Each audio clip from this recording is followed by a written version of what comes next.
Yo, what is going on, guys? It's your boy EmeryReigns here, bringing you another police-related video. This time I'm going to be talking about what I was doing with my life before I was a police officer. I get a lot of messages on social media and on YouTube as well with people asking me what I did before I was a cop. And before I was a police officer, I was actually a security guard.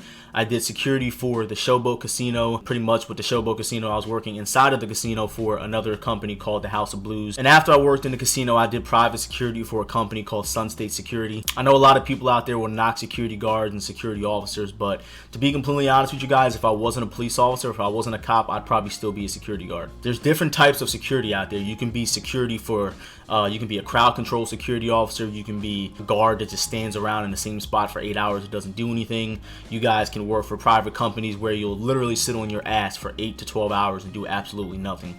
So when I say if I wasn't a cop, I'd still be a security guard, I'm referring to when I was a security guard for the House of Blues in the casino. Being a security guard in the casino was by far my favorite job I've ever had. It was an awesome job. You get to stay out all night, obviously, because you're going to be working overnight sometimes. Sometimes you're working day shift, but I was on night shift, and I actually got to do a lot of stuff while I was working there. I was a House of Blues officer, so pretty much what we did, if we weren't working the show, if we weren't working the concerts inside the music hall, we'd be working hotel security, and that was a lot of fucking fun. Pretty much what you're going to be doing as a security officer that's working hotel security. If you're working in a casino, there's going to be a lot of things going on, especially on the weekends. Obviously, people go out on the weekends and they get hotel rooms and they stay in the casinos. You're going to be dealing with noise complaints. You're going to be dealing with people in the rooms getting high. You're going to be dealing with a bunch of loud and disorderly people. And believe it or not, a lot of the stuff that you deal with when you're doing hotel security for an agency or a company, it's going to be a lot of the stuff you deal with when you're a police officer. Some casinos, they have their security guards driving around in cars. Some casinos, I believe some of their guards are actually armed. I was not armed when I worked in the casino, but some of their guards are armed. The main differences between being a security officer and being a police officer is that as a police officer, you're enforcing criminal code and you're enforcing the traffic violations for your jurisdiction or wherever you're working at. Whereas a security officer, you're actually going to be enforcing the local laws of whatever business or company you're actually working under. You know, granted, when I worked in the casino, I was actually only 19 to 20 years old, so I'm 24 years old now, so I'm a little older. But like I said, if I wasn't a police officer, I would most definitely still be working in the casino. I got to meet celebrities all the time. I got to meet Kevin Hart one time. I met Trey Songz. I met Machine Gun Kelly. You know, a lot of really cool artists and celebrities and comedians, things like that came in and out of the House of Blues. I got to meet and talk to. I met Mac Miller before he passed away back in 2013. So, you know, it was a really fun experience working out there. And anybody who's working in security, especially if you're doing security and you love it, if you guys don't want to take that next step to being a police officer, because realistically, the next step after being a security officer is going to be police. If you really want to go on a route of, you know, enforcing laws and enforcing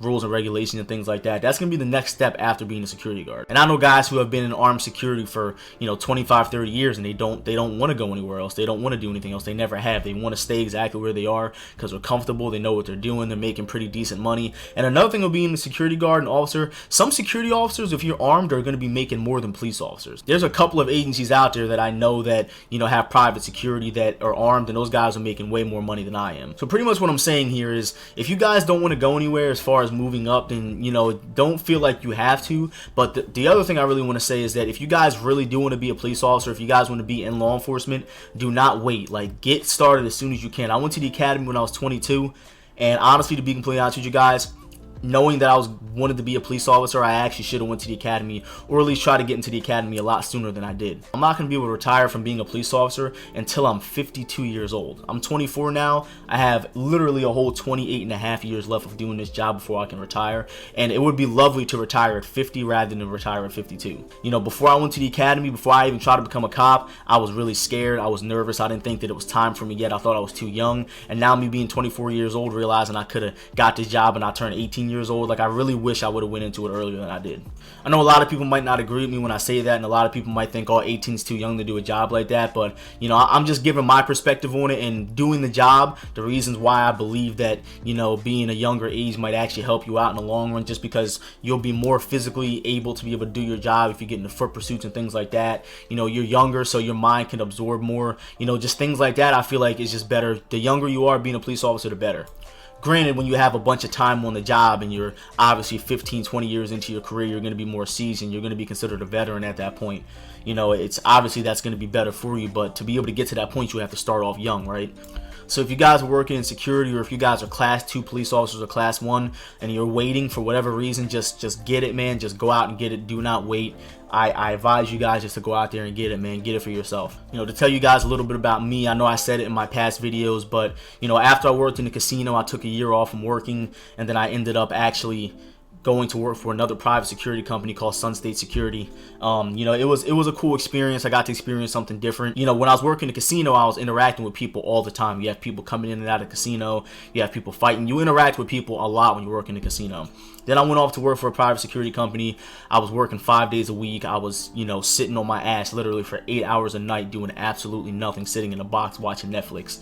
And I'm going to be completely honest with you guys, that was the lowest point I've ever been in my life. I knew I wanted to be a police officer, but I was honestly so scared of going after it, just because of the fact that I didn't think that I was ready, and just because of the fact that I thought that I would never get out from where I was. You know, I was making $9 an hour, and there's nothing wrong with that, you know what I mean? I'm not trying to knock anybody who's working security and that's the only money they're making, but, you know, like, for me to be 21 years old and doing that job, you know what I mean, it definitely took a lot out of me, and it definitely took my self-esteem down a lot. And I was actually so down on myself and so depressed during that time in my life, I ended up putting on 40 pounds between sitting there all night eating terribly, not going to the gym anymore because I injured my lower back. I literally went to work every night 5 days a week, and I was just eating like complete shit. I was sitting there gaining weight, and anybody that knows me or knew me at that point knew that I was always a very fit and active person. I was always doing flips, I was always at the gym and things like that, and for me to be that heavy, it was definitely to the point where people were saying like, yo man, Mike, are you good, bro? Like, you're putting on a lot of weight, man. And I was in my head like, dude, there's no fucking way I'm ever gonna be able to get through the police academy if I ever get called back for one.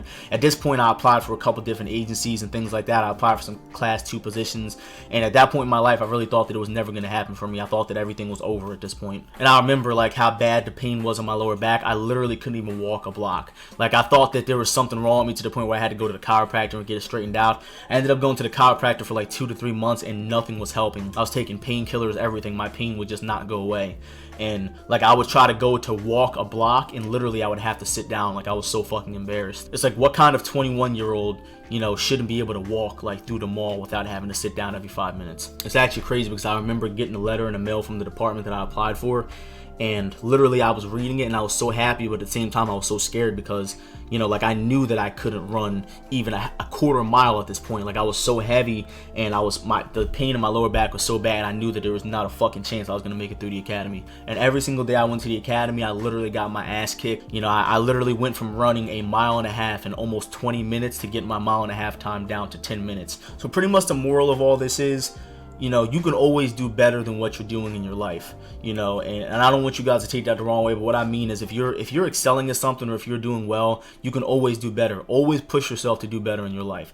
Never get complacent where you are. Always push yourself to be the best version of yourself that you can be. And, you know, honestly, that's the way I live, and I just want to kind of pass it on to you guys, just because, you know, there's nothing wrong with striving to be better than how you are. And the last thing that I want to say to you guys is that there's nothing in this fucking world that you cannot do.